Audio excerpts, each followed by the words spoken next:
You startled me.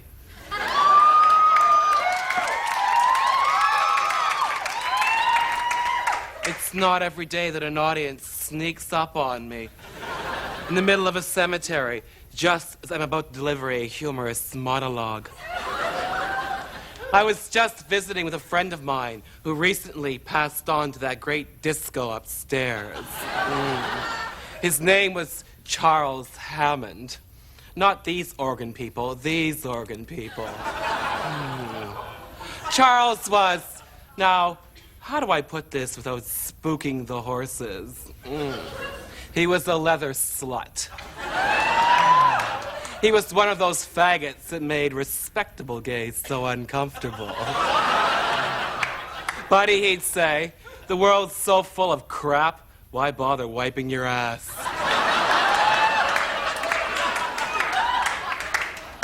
We both believe that respectability is for five-star hotels, not people. Although you will find me in the Michelin Guide. Charles was a sexual coureur de bois, whereas I'm more of a Blanche de Bois.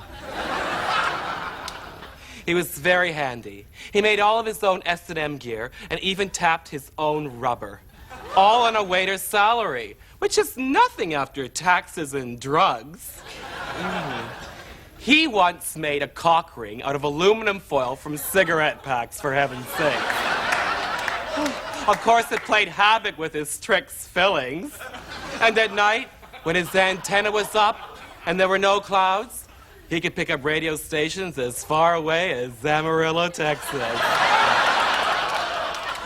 Well, you've got to listen to something when you're down there. Charles cared about the people who filleted him. He was also a trained blacksmith, so his slaves always had fabulous shoes. He was almost completely blind and very vain, so he wouldn't wear glasses, and he couldn't wear contacts because he had a severe case of astigmatism.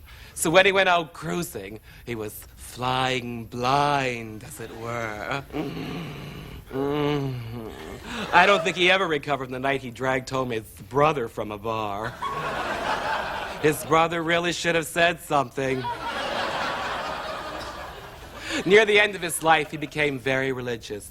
He claimed to have found biblical support for bondage. Yeah, like every second page. He claimed he would beat this thing, and in a way he did. He got hit by a bus on his way to the clinic.